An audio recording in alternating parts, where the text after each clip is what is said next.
Will Ilya join? Hello, friends. Sorry I'm late. I gotta say though, this is a topic that has me a lot more triggered than other topics out there.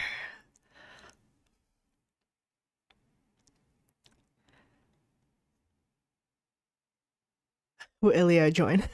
I wish he would join. That would be great. If he will join, I'll be like, holy shit. Please. Just FYI though, this is gonna be I will attempt to not feel triggered. I will try my best to not feel I will try my best to like express my triggeredness in a less triggering fashion. That's all I can promise. Hello friends. Hey Diego. Hey Ivers. Alpheus. Hey X. Hi from New York City. Hello from San Francisco. Hey Ibrahim. Hello. Hello from the Netherlands. Hi from Pennsylvania. Pennsylvania? I feel like either I just have a terrible memory, or I do have a terrible memory. It's embarrassing. Yeah, you're from Pennsylvania? I thought you were from Russia. What the fuck? Maybe I should just like not say things. Really? Okay. I'm like literally so confused right now. Wait, yeah, how can you be from Pennsylvania? You're literally up at weird hours. So I just assumed Eastern European. That was the time zone that made sense. Not to call you out saying you're up at weird hours, but I would like be starting it. I'm shitting my pants if Ilya shows up. Oh my god. If he does, I don't think he'll like what I'm gonna say today. It'll be hilarious. What the fuck? You're from Illinois? But why are you up at like 3 a.m.? Because that time zone. I'm so confused. Okay. You know what? Maybe I should just like stop talking. Maybe that's the best option right now, to not say things. Hello from Nigeria. Hi from Italy. Hello, Tanisha, Portland, Oregon, Pakistan. Ooh, very late for you, Equib. Thanks for joining. All right. I'm gonna start this conversation. Okay, first of all, have you guys been following the whole like OpenAI drama shit that has been happening for like a lot of since like last year? Have you guys been following it? It's like the whole shit with Sam Altman, blah blah blah. I guess quick recap. Sam Altman, Ilya was like, Sam Altman, you don't care about the superintelligence, you don't care about the AI safety. This is like very brief summary. Sam Altman, I oust you, I fire you. And then Sam Altman was like, oh no, I have been fired. And then Ilya realized that he made a terrible mistake. And everybody at OpenAI was like, we support Sam Altman. We're all gonna leave as well if Sam Altman doesn't come back. And Ilya was like, oh shit, maybe I shouldn't have done that without thinking more about the politics. And then Sam Altman was reinstated, and then he was all like, Ilya, we're all bros and stuffs. But that's kind of just for show, because after that kind of move, it's essentially like you have like a pack, right? Like a pack, and you have your alpha male and other alpha male, and one alpha male tries to oust the other alpha male and boycott the alpha male, and then it didn't work and come back. You obviously can't have two alpha males in the same situation again. So they're all like, oh yeah, it's totally cool. But then probably at Ilya, his social standing like fell significantly. He's like, oh shit, what should I do? And then Elon Musk is like, having his Elon Musk tantrums and stuff as per usual.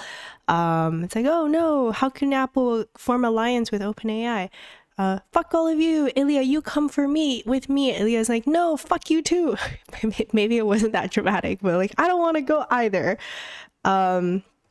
It literally is a reality show, which is I don't even know what to say.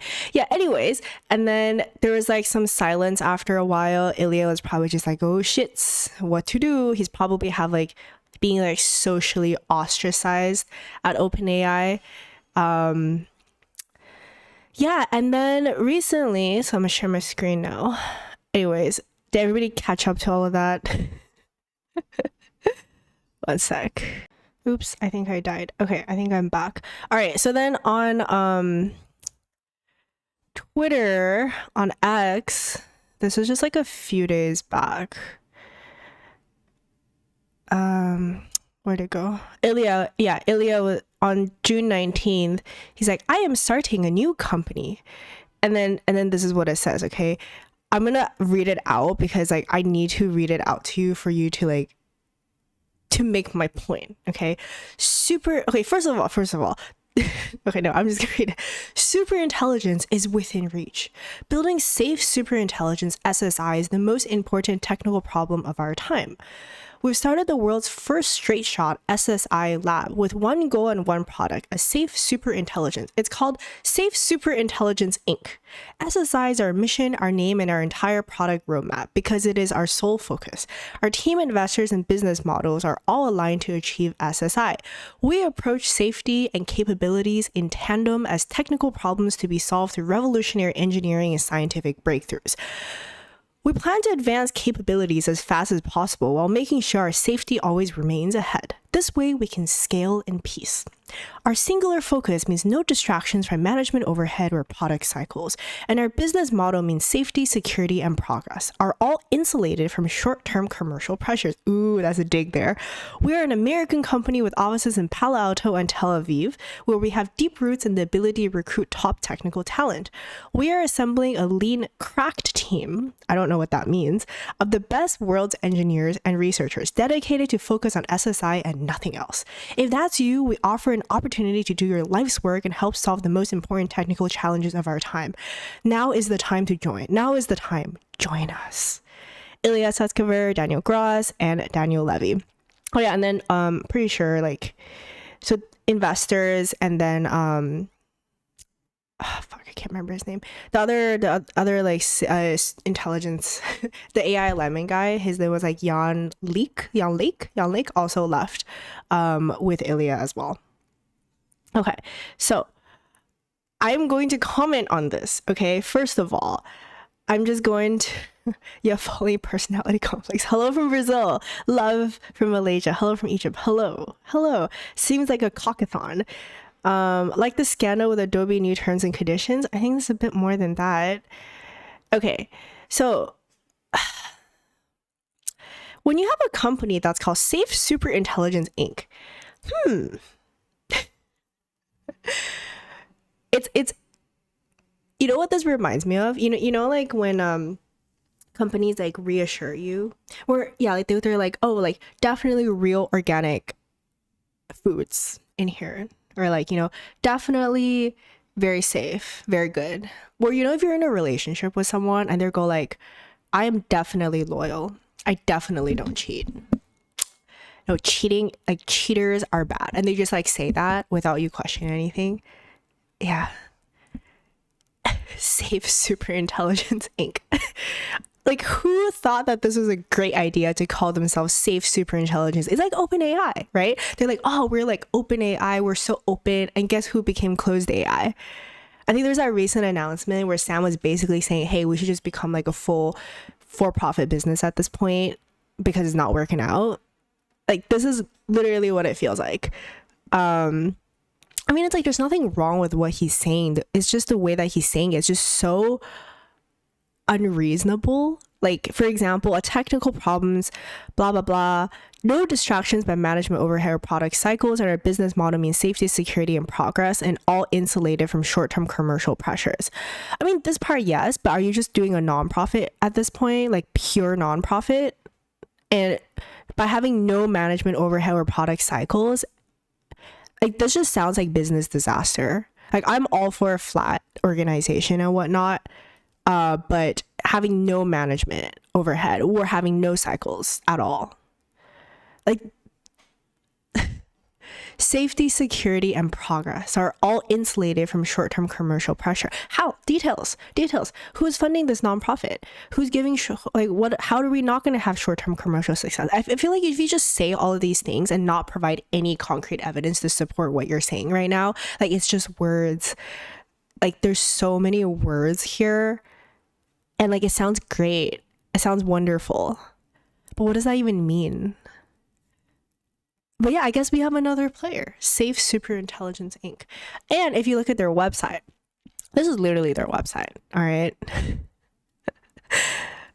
It's literally their website, just text. Like, it's literally the same thing, and you wrote it there in June 19, 2024, and then you have a contact us page. Like, okay, here's my issue with just like, I already said my issue with in terms of the information that's being presented is just like words. Like that's wonderful. That's great. Like I'm sure you have like all of these wonderful ideas, and I'm sure you're like a wonderful person as well. But it's just like so impractical. Like how are you going to actually do this? Like if you're going to make an announcement at this scale, like you need to have like some sort of explanation, something, right? Like at least have a demo, like at least drop something. Or else it just feels like super fluffy and not viable, especially like Ilya Sutskever, amazing scientist, obviously a researcher, not a business person. Who's going to be doing the business part? Even if you're a nonprofit, you need a business arm. You still need people to do sales. Where's the money going to come from? And like another issue that I just have, it just feels like these tech bros are just, it's like they're circle jerking, but in a way that is that's affecting people's lives. Like if you're gonna go circle jerk by yourself, like fine, you do your activity. Let us like normal folk live our normal folk life. But you're playing around with super intelligence here, and then you're saying this kind of stuff. That's like extremely irresponsible. You're listing all these dangers and safeties and whatever it is that we're talking about. Well, maybe you should give some concrete details about how it is you are planning to rein in these dangers, right? It's not like we're in the age of like when in the age of social media where like, yeah, it's like not great and there's a lot of things that can go wrong, but it's more in a sense of let me tweak these algorithms so that you buy more ads, right? Like fine, you can circle jerk on that. Well, you can say these things like we're building it for a better future, and like it's fine, like you can do that. But we're talking about something that you're saying like super intelligence alignment with potential of fucking everything up, the entire world and the entire species and everything, and then you just like approach it in this fashion. It's cute when people, Sam Altman, during the tech era, they type in all lowercase letters and have like such, it's like, we are not corporate. We don't think about these things. All we're doing is for the good of people. It used to be like cool to do that kind of stuff. It used to be cool to go do something like make this type of announcement, and then you have like, wow, like we're so down to business. Like look at our website. We don't even care. All we care about is the business. Like all we care about is doing good for the world. Like it's cute in that era. But come on, you're supposed to be like, how do we trust these people to be able to get over their egos and actually do anything that is for the benefit of humanity when they can't even behave like adults? They're squabbling over the fucking internet, right? And then doing these like extremely unprofessional. There's just like, there is like corporate is corporate, like, yes, we don't want to go all corporate, but there's also a reason why we have such things as professionalism, why we have such things as, if we're going to make an announcement, we need to think about PR, right? We need to think about how it is that these things are going to be perceived. It's like the whole Sam Altman oust thing. Did you really think that through properly? You clearly didn't, because that's not the result that you thought of, was it? Like, you're a player in this, and I'm sure that you have amazing intentions for what it is that you want to be doing, but you did not think that one thoroughly. And that really fucked with things, didn't it? It didn't fuck with things as much as it like could have fucked up, but that definitely was not great. And that was like a show for how much power these people have. And like, it's like essentially having a temper tantrum and then having this amount of power to fuck things up because of your temper tantrum. Okay, I'm done with my primary rant now. Okay, Tina, be calm. Be calm, Tina. All right, let's look at some comments. Hello from Turkey. Nice to see you again. Hello. Hey, Northern Chimp. Hello from DC. Hey, Christine. Submit a question on LinkedIn, then logged in late. Do not worry, my friend. Oh, shoot. Yeah, I've been like not checking the questions. Honestly, I totally forgot to check the comments on, yeah, my bad. I was like so intent on doing this. Okay, let me read. Ever since I stumbled upon your big tech AI narratives lie, I've been burning questions of how blockchain technology will be integrating generative AI software engineering to make good on OpenAI style promises to increase LM transparency and safety. With my background in biomedical research, I'd be disappointed to see most discussions about blockchain and biotech devoted to DAOs reinventing the grant funding wheel with tokenomics. I'm dying to hear your and Ilya's thoughts. I wish Ilya was here. I'm sorry if it was confusing. Ilya is not here right now. I did not also attempt to reach out to Ilya. I don't think he would respond to me. And also me critiquing him on the internet is probably not the good look over here. So I apologize to anybody thinking that Ilya was actually going to be here. Sorry about that. Okay, so I would love to start building a GitHub portfolio around such things, but I'm very new to coding/software engineering, so I don't know if this is a niche interest or well-established dead end. So it's definitely not a dead end, this whole like AI situation, and in combination with blockchain. So I have devoted a lot more time into this whole AI ordeal than I have into blockchains. I just want to like be really honest on that one. Like, I do not consider myself as being well versed in the world of blockchain right now. Like, I know the fundamental technologies and I've played around with it. I've built some things around it from like a pure engineering perspective, but I haven't like looked into it that deeply as I have on the AI front. At least on the AI front, I can just say for sure, like, this is, even if the technology itself is at an impasse, the amount of influence that AI is having in this world from a lot of different approaches, from a private sector approach, government, these tech people having temper tantrums that affect the rest of our lives, layoffs that are happening, like, this implication is very much there already. Oh, by the way, I don't think I mentioned this.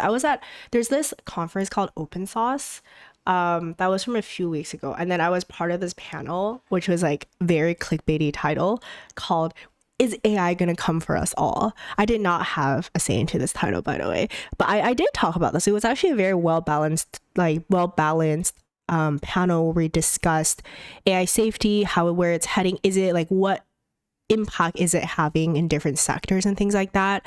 And I think the general consensus is that we're all really excited about AI technology, and we can also see so many applications benefiting humanity, truly benefiting humanity.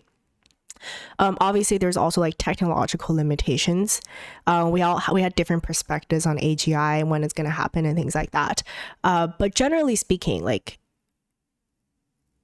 kind of like what I was trying to portray in that talk was, look, like, the technology is not the actual bottleneck for progress right now. Or technology, it's going to keep progressing, keep doing its thing, but that is not even the primary concern, whether AGI is going to happen or not. Because right now, like, very clearly right now, there are things already evolving from purely like a political aspect, business aspect, like people affecting people's lives aspects, that is already occurring.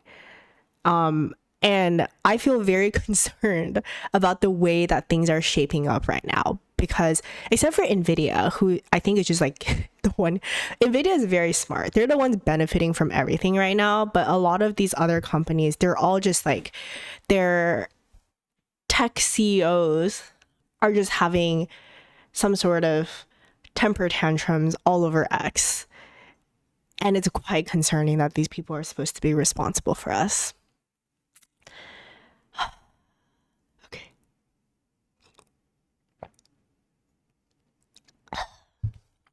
Not a lot of thought into the name. Seriously, who in the right? Safe Superintelligence Inc. Doesn't that literally just sound like the Dark Star? Right? Like, it just sounds so ominous. It's so ominous. Like, Safe Superintelligence Inc.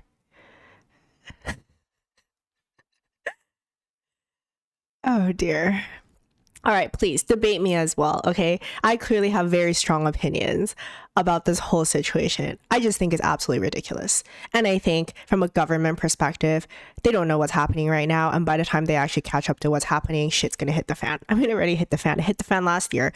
Where's the government intervention? Not that I can see right now. You know, so I'm not counting on the government or some sort of governing body intervention right now. I think the only way that we're stopping this kind of thing is going to be from an open source perspective in terms of technology wise, but also like on the private sector. I think it needs to be controlled through the private sector by companies that have this approach where they're open sourcing. They're like, I really like the open source approach. Like they're open sourcing everything that you're developing. And specifically they're focusing on constraining these big tech companies in terms of what it is that they feel like doing, whatever it is that they have an urge or whatever is going on in their brains and doing whatever they feel like. I think from the private sector is where this needs to be combated. And I think the approach to doing that, the idea of funding like open source companies in order to do this, I think is really the right way. And how do you fund these open source companies? So I recently work with companies, I think the video will come out at some point in the next few months. But I've been recently like working more with companies that have this model where they're open sourcing their technology and what they're doing, and they're funding the open source part by having a B2B approach. So for example, like you have a company that's, you know, I don't like Posit, for example, right? They're developing software in order to build applications. It's very simplified, but they're doing that, right? And then that part is completely open source and the community can build on top of that. The code is completely available, blah, blah, blah, things like that. But they're funding this by having B2B approaches. So they're like, go to businesses and be like, hey, we will build these things for you into your company and you pay us for that. And then they use that component in order to fund the fact that everything else they're developing is open source and free to the public. I think I explained that really poorly. If somebody wants to reiterate. I also don't know what that name is called, like that type of model, but there has been like more companies popping up who are doing that type of model. And I think it's really, really good because it's like a clear way to actually sustain that company like spirit, like that open source spirit, allowing it to be accessible, while at the same time you're like able to have money to make sure that the business keeps running, because it's still a business, you know. You can't not think about things like management and product roadmaps, because that's not how the real world works. Ilya is so beautiful. AI text generator, OpenAI, and then this what comes next. Definitely projecting what? Vibes run organization. What, the AGI vibes? A genius beyond beautiful. I think he needs to get his type of AI out there. This is a DBA. They're probably making a mother company with an abstract name. Well, I hope it would be a more abstract name. Who the hell, if they had a PR person, who the hell would have allowed Ilya to be like, yes, let's totally call this company a safe Superintelligence Inc. Excellent idea. Whatever you want to hear, Inc. Hey, my company, I think this is hilarious though, okay? It's called Lonely Octopus Inc. Okay, Lonely Octopus. I think that's pretty funny. Anyways, word salad with no cheese. At least put it in dark mode. You mean in true. No. You can't put it in dark mode, because then it doesn't like convey the fact that it's like, oh, you know, we don't care at all. Like this is like we don't care about all this shit. The only thing we care about is the superintelligence and the stopping of the superintelligence. So I don't have time to click dark mode. That's like too much effort. I can do better than that, and I'm not a website specialist. Do they plan? But this is the question, right? Like the question is that you're saying, like, do they plan to have revenue? Do the blah blah blah? It's just like, yeah, it's the question. Like, how do you plan to fund this? I get you have investors on your team. Where's the money coming from? How is this going to be funding itself? Like, are they just going to funnel in money and not give a shit? That doesn't seem to work for most nonprofits. It's like, if you're going to make an announcement like that, give some details, at least around like what the structure is going to be. If like, clearly what they're trying to do is like create hype around this and then get public support, right? But I think just as how it was rather distasteful the way he did that in OpenAI to try to get rid of Sam Altman, I think this is also a pretty distasteful move of announcing something like this, giving zero details about it, and then just being like, yes, just trust me, guys, just trust us because we are going to control the superintelligence. I'm like, bro.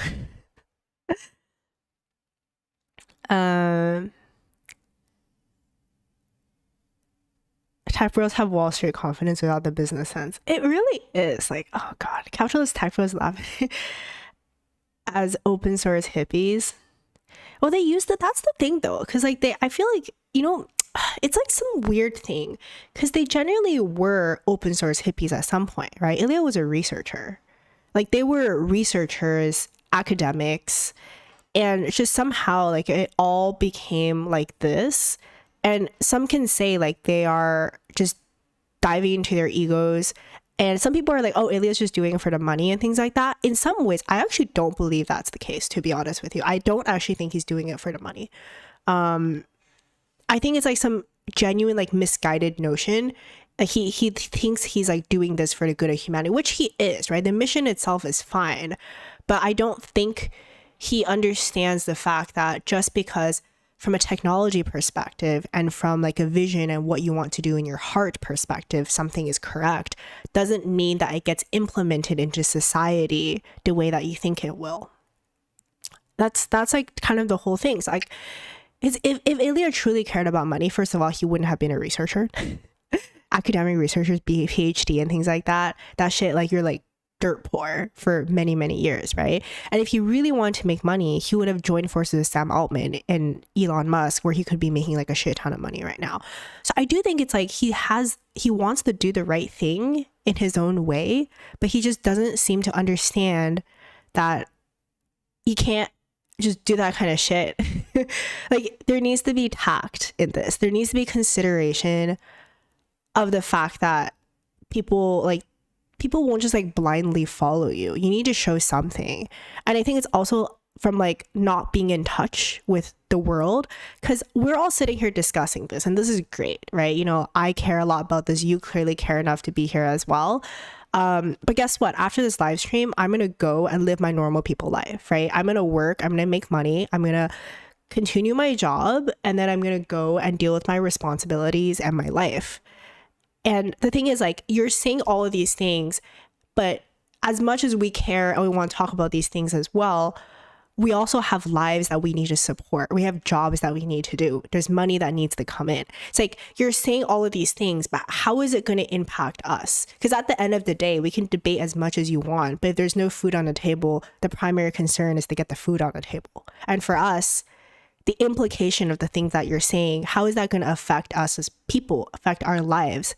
We'll care about that far more than your abstract speeches, right? If you can promise to us like, hey, we're going to do X, Y, Z, these different things, and we'll help you secure your livelihood. We're going to help make the world actually better for you, and you'll reap these benefits. I'm sure many of us will be like, sure, all right, let's talk about it, right? Provide me evidence for these kind of things. I'm not here for intellectual debate, because intellectual debate does not put food on my table. It does not put money in my bank account.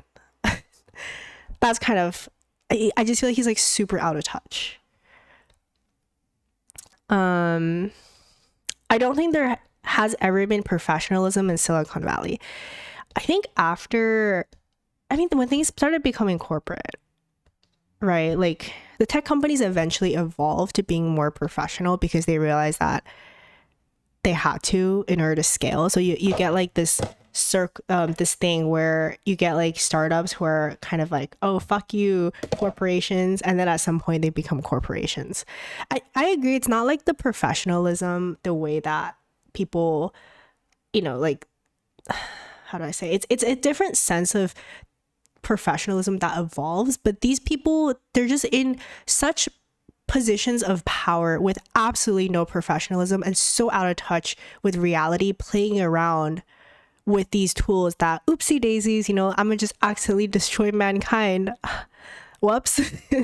You know, like, good thing I have a bunker over there in Antarctica that I can run to make sure that I don't die. Great. That's great for you. Okay. I never heard Tina so bluntly opinionated. Glad not to either.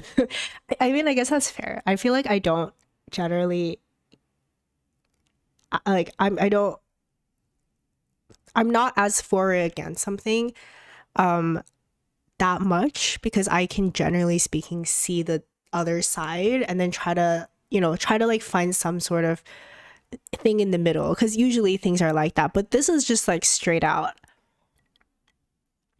It's like, this is basically if the Kardashians had like a fucking button for nuclear war, you know, when they get triggered by each other. It's like, oh, fuck you, I'm gonna press this button.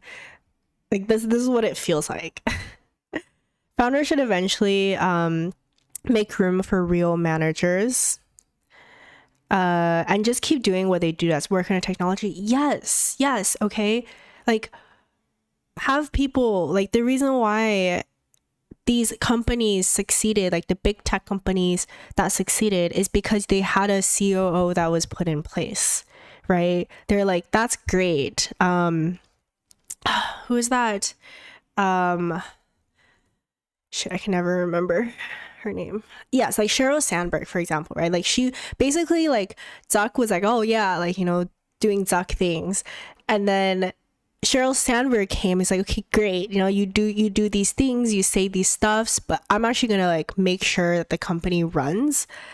And that's what is necessary for the reason why these companies have you know, done this. Like, that's why they managed to survive. And you know, they all go through that phase, which is fine, but they were playing around with algorithms and likes on social media, right? That's what they were playing with, and advertisements. Not great, but it wasn't exactly like something that would dramatically influence your life really, really quickly. It was like a slow kind of situation. There was room for error. But what these people are playing at, there is no room for error. You can't just do shit like that with like this kind of technology. Like, you can't just be like, oh, whoops, like, growing pains, didn't see that one coming. We kind of fucked up on that one, didn't you?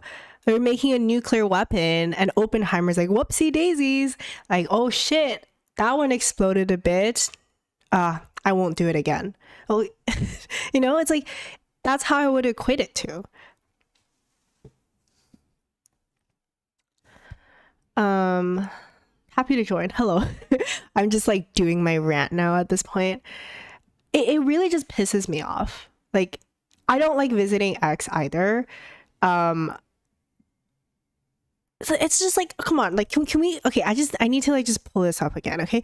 What the fuck is this? Okay, like, it's cute when you're a startup. It's cute when you're a startup where you're just like, oh, like, we just want world peace, you know, like, we can scale in peace. It's so extremist. It's phrased in a way that's like, oh, like, come with us, join us, come to the dark side, or come to the light side. Against the bad corporations, against this bad OpenAIs and all these things. But it's phrased like so black and white and not realistic. It's like, whenever you say things like most important, right? Whenever you have like these superlative terminologies, the first straight shot, one goal, one product, super, whenever I read it's like safe Superintelligence Inc., I read it as like super safe intelligence Inc., super safe intelligence. Our mission, our entire product, our sole focus, all aligned in tandem. Just look at that superlative. Like, we plan to advance as fast as possible.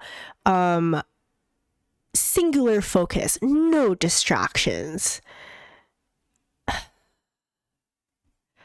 Yeah, it's just, what the fuck does cracked mean? Sounds like they're on crack. Or at least like proofreader thing. Can someone explain to me what this sentence even means? Cracked team? What does that even mean? Focusing on SSI and nothing else. Okay, great. So you're just gonna focus on this super safe intelligence, and you're not gonna focus on anything else. You're not gonna focus on the fact that maybe the world is outside, there's like other things that are happening in this world. Maybe you need to make sure that things aren't going to shit. It's just not the technology in itself. There's implications in the world. And you're just going to have engineers and researchers, nobody for marketing, nobody on business, nobody making sure that your business is actually running properly, nobody making sure that your engineers and researchers, who are amazing people, are also considering the fact that everything they're doing, everything they're saying on social media is significantly affecting the world around us, especially with how much turmoil there is right now in this world. Just like purely from an economic perspective, layoffs that are keep on happening, the economy just being like shit right now. A lot of people are suffering right now, and you're just, you know, oh, fuck that. I'm gonna think about nothing else. Just, you know, nothing else. An opportunity to do your life's work. The most important technical challenge of our age. I don't disagree with that one. Now is the time, join us. Like, now is the time, join us. Like, holy shit. This is literally a fucking PR nightmare. Like, I would expect this kind of writing coming from like an angsty teenager, okay? Like an angsty teenager writing this. This is not my expectation from fully formed adults that are capable of significant impact in our world. God, this pisses me off. Hey, look at some of the comments though. This is pretty funny. Safe superintelligence. All right. How is Sam Altman feeling today? I don't know. That's an ad. Going straight. Oh yeah, this is funny. Going straight to superintelligence. Nice. Chatbots, agents, AGI, superintelligence. Yeah, fuck the AGI. You know, we're not feeling the AGI anymore. We're feeling the superintelligence instead. Like, fuck that. We'll be watching with hope. Okay. And Sendex is great, by the way. Does he still post anymore on YouTube? But anyways, Sendex is great. Hear me out. Artificial general intelligence, safe superintelligence. This is gonna be called SSRI so quickly. That's pretty funny. That actually is hilarious. This is gonna be called SSRI so quickly. I think it's gonna be called like super safe intelligence. Like, that's what I want to say whenever I see this. I'm like, super safe intelligence. That's pretty funny though. SSRI. Form company was safe in the name. Safe superintelligence. Not bothering with AGI, just going straight for superintelligence. Nice. Let's accelerate. I can't tell if this guy is being sarcastic or not sarcastic. I can't tell. Fuck yeah. Good luck, Ilya. You are the true mastermind. This is what Ilya saw. Palo Alto and Tel Aviv, what could go wrong? I feel safe already. Not going to comment on that one.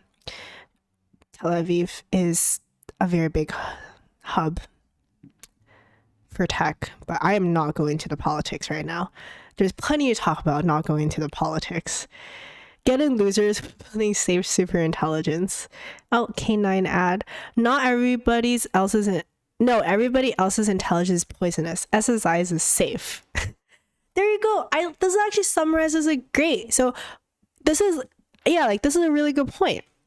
Why do they believe that they're like the collection of researchers that are just gonna define what safe is? Like, who are they to define what safe is?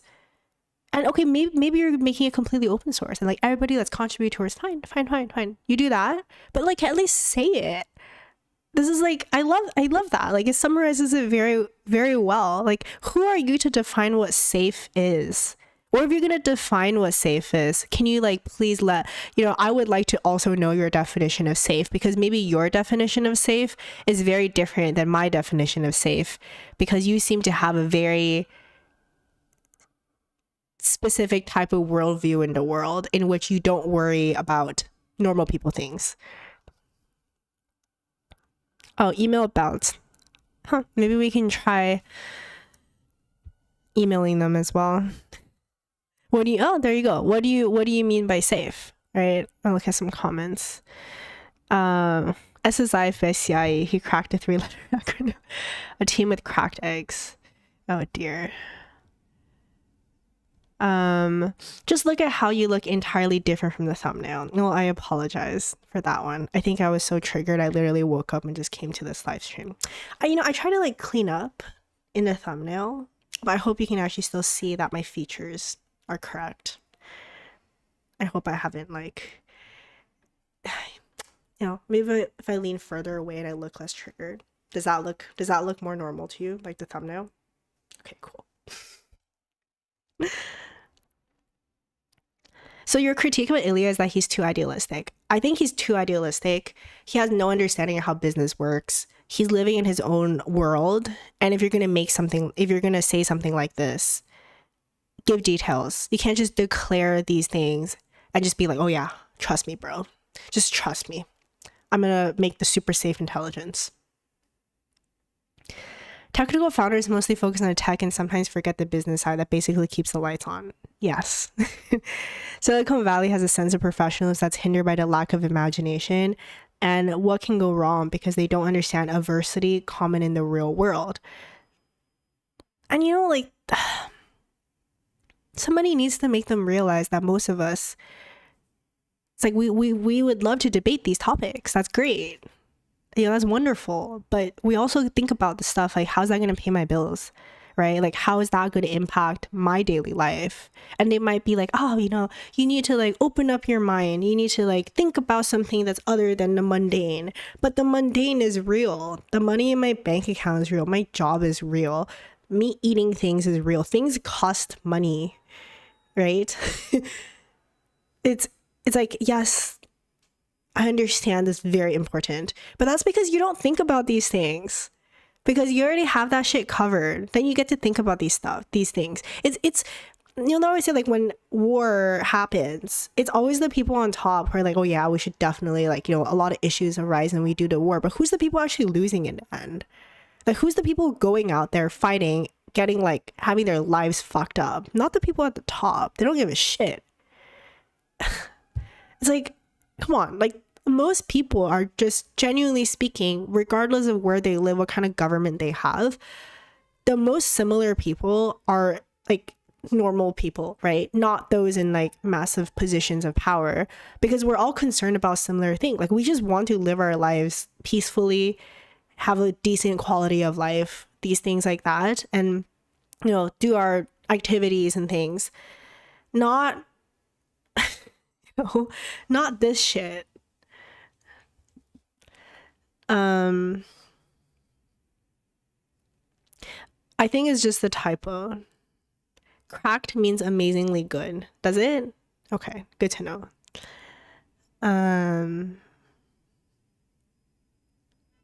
I think you're right about the need for some blind optimism, but Ilya is in a position where he needs to be the adult in the room. He's not just getting started. This is a pivot, not a fresh start. And he has like too much power to do that. Like, you can like say these things when you're not wielding this kind of power. You can't just like say shit like that anymore. Like, go have a temper tantrum online, you're affecting like significant number of people. If you have a political leader just show up and be like, fuck you, like they just say something like that. It's like there's certain responsibility that you need to have, knowing how much power you have. It looks great on camera, just like, oh, thank you. Maybe it's because I get too close and I get like really triggered, but I hope I still do my skincare. I hope my try to keep my face decent, I guess. I try my best. Do you follow the OpenAI hearing in front of the Senate? How can they even take the SOC? I don't know. Like, whenever this is like a flaw of mine, and I do admit that it is a flaw of mine. Whenever it comes to the government, like whenever people like start talking about like, oh, like the government's gonna like control these things and whatnot, like it's just, maybe it was just the way that I was raised. I generally speaking just don't have any belief in other people taking care of me, right? Like, if there is something good that comes out of the government price, I'll be like, thank you, government. This is wonderful. I appreciate you. But I don't let my life depend on these people who I don't know. Because I know when the day comes, if push comes to shove, my interests are not what they have in mind. It's their interests that they have in mind. if it's between their safety and my safety, they're always going to choose their safety. So I cannot bring myself to just trust, you know, like that things are going to work out in that way. Like I do think there is a lot in terms of the individual, right? Like, you know, if this works out, excellent. But I also need to make sure that if it doesn't work out, I'm not the one it being like fucked up right now, right? I'm not the one getting fucked over. The only person who has your best interest at heart is yourself. So don't give up on that and just be like, oh yeah, like let's just trust the way that things are. Because yeah, it's just, I don't know if that's like an extreme perspective or whatever. I don't know. I'm also like not very politically inclined because I just think whatever shit is coming out of people's mouths, I don't believe anything that they're saying, which again, it is a flaw of mine. And people are saying like, Tina, why don't you address like more the political aspects in your video? Because I talk about these days, I could talk a lot more about how it's affecting our jobs and like things like that, like what you should be doing. And you're right, I should like think about the political aspect more. But once I get down that rabbit hole, to me, it's just the same thing in different ways. And it's hard to not just be like, all of you are spouting shit. I don't believe anything you're saying. Anyways.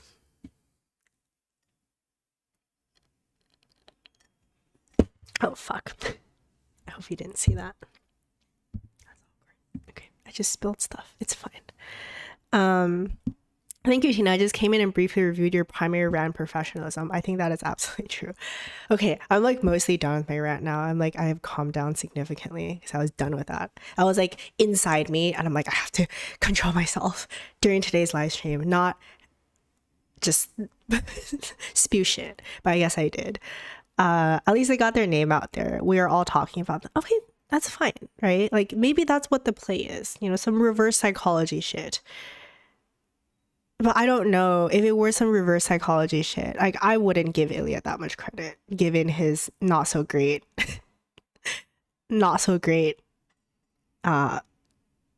ousting of Sam Altman. I wouldn't give him that much credit for that one. Not like, yeah, like let me think about how to get these people to talk about me such that when I do show up, these things are going to occur. I feel like marketing and PR is not his strong suit.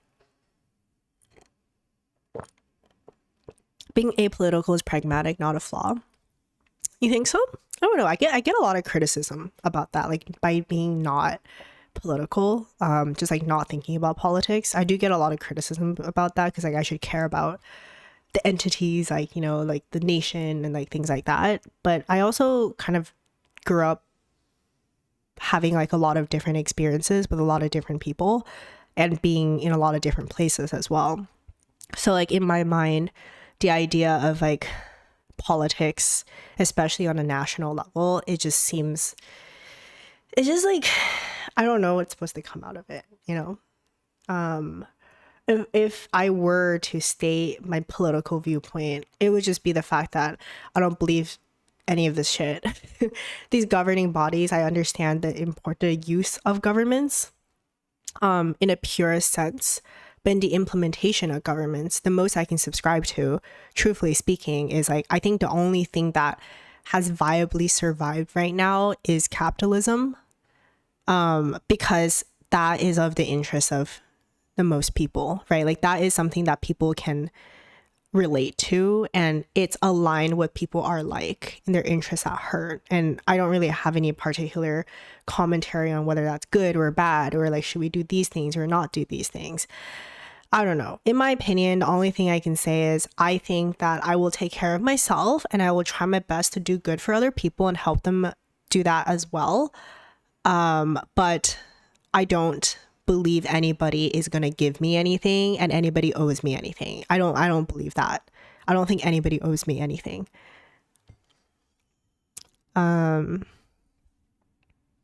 I think you should understand politics, but you don't have to talk about it. That's fair. That's fair. I guess I just get triggered every time I look at politics. But, you know, maybe I should. Maybe that is something that I should work on, especially since I am commenting a lot more about, I guess, like tangentially related political things, just because I see like such a shit show that's happening right now. I've also been traveling a lot more and just meeting a lot of different people, and especially people who are younger, like new college grads were just graduated from grad school, maybe like a year or two experience, and they are like so stressed out and miserable, so many of them, because they can't find a job right now, and they're like, is something wrong with me? And these things, I'm like, no, like that's because like your viewpoint of the world is inherited from your parents and what people tell you, and the world we currently live in is no longer that world. Like if your idea of a good life right now is, let me like graduate, get a good stable job in tech and consulting and finance, I don't know, like whatever it is that you want to do, and I'm gonna like work for here for a few years, even like the idea of like work for a few years and then transfer over to another company and then just do that, and then, you know, make some money, invest it, and then eventually like buy homes and things, and blah blah blah, like all these things, that's like so like antiquated at this point, especially after COVID hit and then the whole like work from home culture came in. If I were graduating now, and I really don't envy people who are graduating now and don't have any like career already established, I mean, I'll still look for jobs and stuff, but I wouldn't put all of my focus on that. I would be thinking in terms of like, how do I start freelancing? Like, how do I start creating my own support system, as opposed to kind of just being in the hands of corporations, like being in the hands of the government and hoping that they will eventually, you know, take care of me. Because they're not. Like when tech was recruiting so much and, you know, everything was the golden age of tech, they're all like, oh yeah, like we're all a family, you know, we take care of each other, I take care of you, this is great, until things started to not look great, and then suddenly we're not a family anymore. Suddenly you just get locked of your computer and be like, all right, sorry about that, sorry I have to lay you off, yeah, where's the family part now? You know, like I just think it's really important just for people to understand that nobody is going to take care of you. Like it's going to feel that way when everybody's incentives are aligned, but when they're not aligned anymore, like it's everybody for themselves. Like take care of yourself first. It's like the fucking, you know, on an airplane, they're like, take care of yourself before helping other people. Yeah, like I really think it's like that. So it's important to think about it. Okay, like if I can't find a job and depend on this kind of job, what can I do in order to support my livelihood? I would personally think more about on the freelancing side, like start doing that. Solopreneurs is becoming a lot more common, and this is actually really, I think it's like a really great path, because you get really, really good at a specific thing that is useful to other people, to other companies, and then you're basically pitching your specific skill set to fill that gap. And you can earn a very good living doing that. Because like it's a very specific skill set that you can charge a significant amount for, and it's good return on investment for the company, and it's actually really easy for you as well. It's good return on investment for you, because probably like whatever skill you're learning, like I don't know, like say like you want to build like specific AI products that use health data, right? A lot of companies are like, what should we do about our employees using AI because our health data, HIPAA and things like that? If you can like have a specific solution for that and coming in and be like, I will build an infrastructure, we're like a local model for you that will allow you to be able to process this health data. It's like very specific, but there's a significant market for that. And you're not trying to compete with a bunch of people trying to go for the same full-time job. Anyways, I have a lot to say about that as well, but I will stop for now. I think people have been groomed into thinking that this way of capitalism is the way it has to, should be. Any tool or system applied well can work, it's just the application. That's the tricky part though, you know? Because like ideally speaking, and I hate getting into this, communism was also in theory quite good, but the application, right? It's always the tricky part, because in theory, like Ilya Sutskever's speech about stuff, it sounds wonderful. All of it's always the application. Then things hit the fan.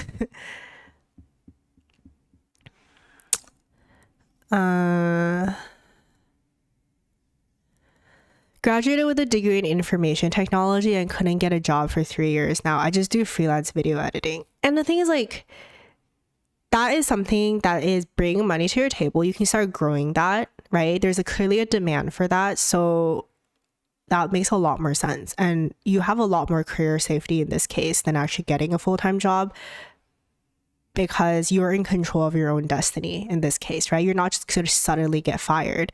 You have like understanding what's happening around you and a lot more in tune.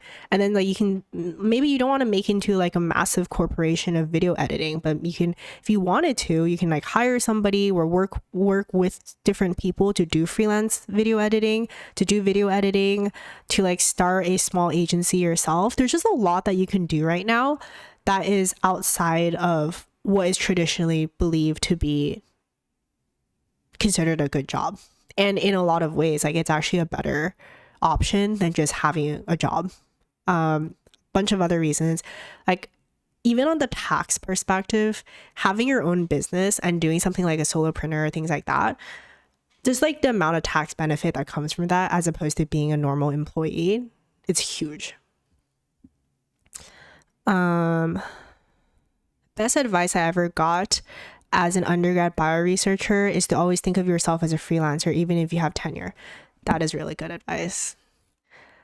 Stock sharing and education, it doesn't send me into 100 grand of debt to have a good job.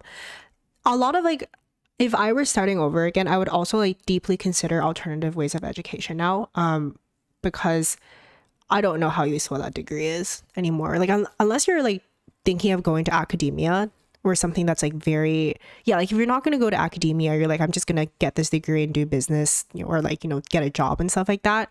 I really do think it's very important to consider how useful that paper actually is these days. Like that's like 4 years of your life as well that you're spending like working really hard on school. And then you're like, well, shit, like, why did I do that? Right? Like going to more like training programs are for specific things. I think it's a much better use of your money and your time in this specific economic climate. As soon as the institution starts telling your family, prepare to be exploited. For most of human history, kids were just free labored. Yeah. Fashion world of NYC to the porn star world of LA. We the people back our dollar. I'm not sure I understand what you mean by that. How do you think AI can help education? Like for instance, have AI video tutors instead of Udemy courses university? Yeah, so I actually consult and I work with a few different institutions on the universities, and then also for middle/high schools, like high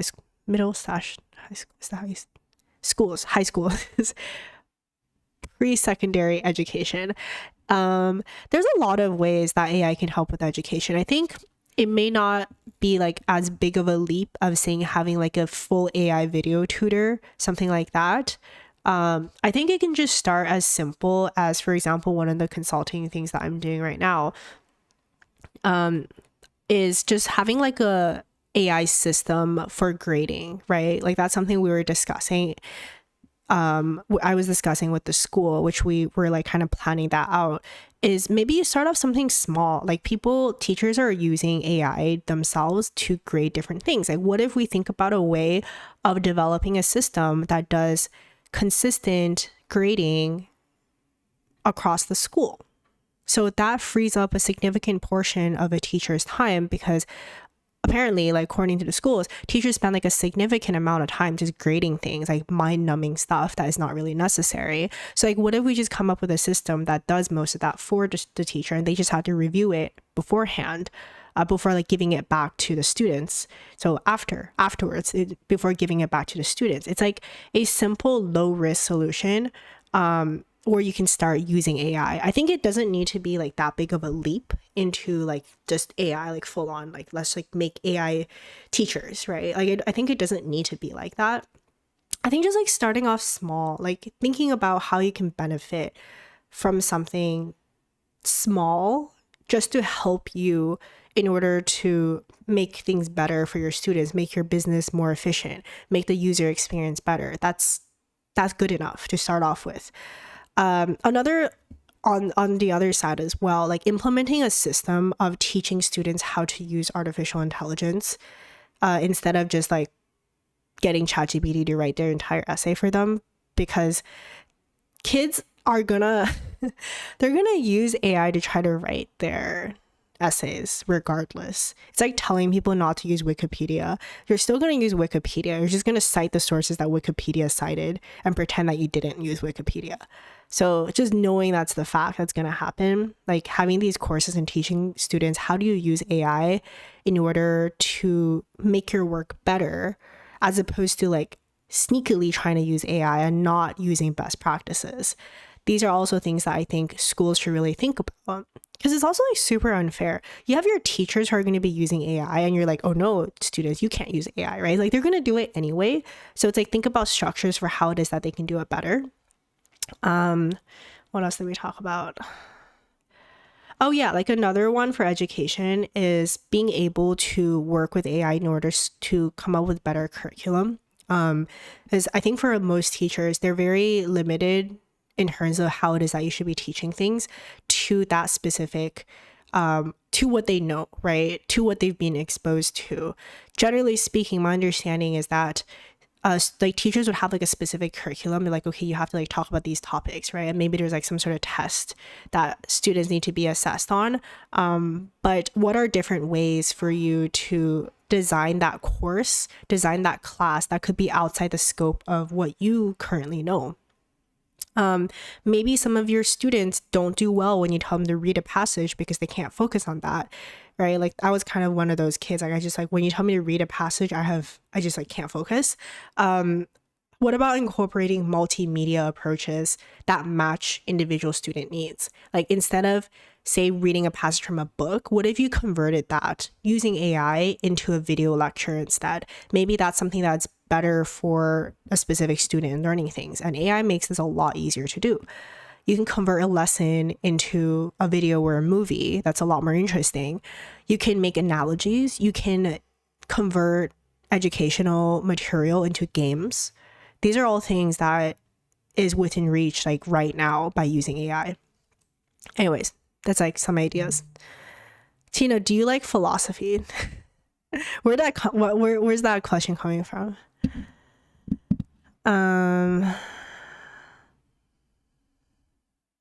You got to go back up in the chat. It's a whole new political party, 6 hours, 4-day-a-week work week, and equal pay for weekend shifts of 3 days a week, 6 hours, etc. I don't think I have enough information to comment on this. A new political party? That just sounds like human resources. Yo, what do you think about the psychological manipulation that's going on in tech? What do you mean by that? Do you mean grading physical papers or online exams? Oh, like I just mean exams, both, right? Like in terms of if you're grading physical papers, you can do that as well. You can just take pictures of it and then send it to AI, which is like very good at reading things these days, and then be able to grade it. Or online exams too, like either or, especially if it's things that maybe like, because AI is really good at detecting patterns. So if you give it examples of your previously graded material, then it usually does a really good job of replicating the way that you've been grading things. And yeah, like multimodality. So it really can be any of these. If the easiest approach may be doing something like math, which has like an objective correct answer, that might be probably the easiest way to start. I'm seeing a lot of ESL programs making good use of AI's language capabilities to help students. Oh yeah, no, that sounds like a great approach. Like being able to converse with it and then correct your tonality and things like that. That sounds like a great approach. Pop quiz. How could a record kept on blockchain improve edtech AI? I don't know. Pop quiz. I actually don't know the answer to that.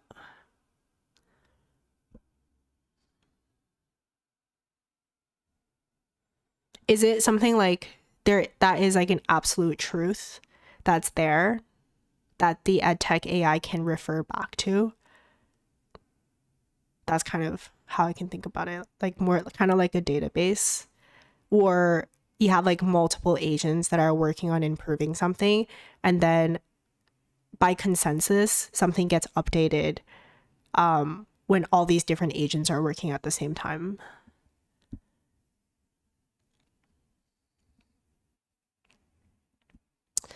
I have a question. I recently got a mission in computer science. I want to study data science. Will it be good or not? I heard that AI will overtake jobs of data scientists. I'm very much worried.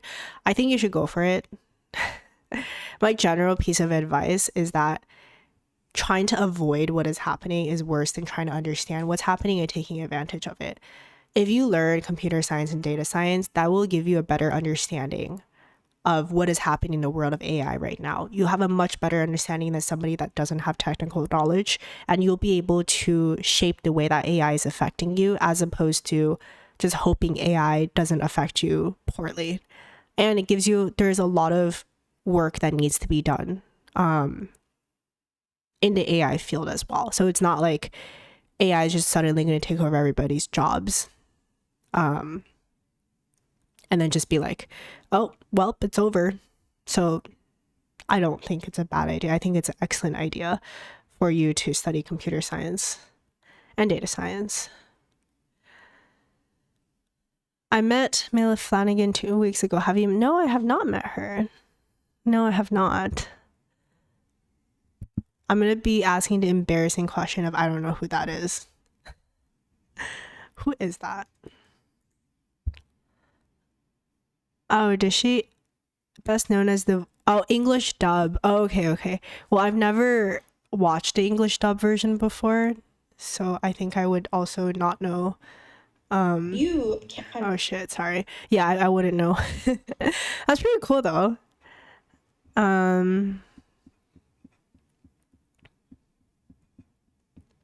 Oh, Christine, I used to be a web bench. Yeah, I did web bench research before. So I worked in, oh my God, what did I work in? Microbiology? Was it called that? I was just doing like a lot of PCR and things with proteins. I don't remember what it was. I just remember you do the PCR and then you do like these proteins and then you blot them and you look at them at the microscopes. I did a lot of those things. I was not very good at it though. That's actually one of the reasons why I went into more of the programming computer science route, because I'm very bad with my hands. So I would just like drop things on the floor, which is not good. And then I remember like one of the professors was literally like, Tina, why don't you help us analyze the data instead? I'm like, okay, get it.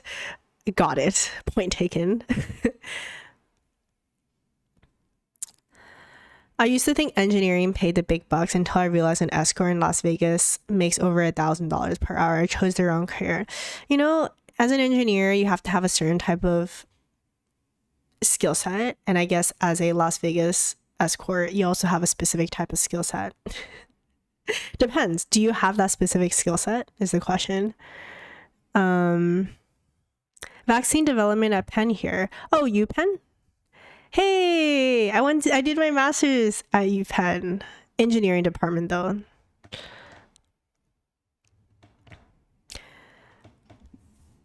Wait, Christine, I actually want to chat with you because I have been like thinking about helping like research labs incorporate more AI development.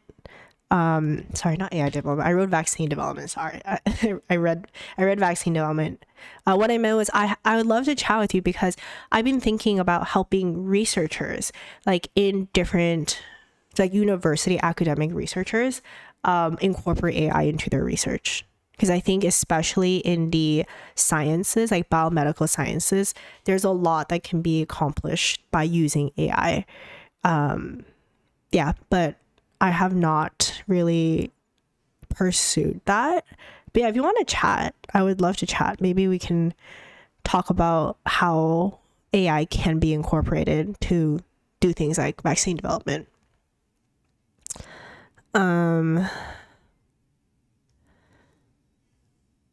Should I go to UF?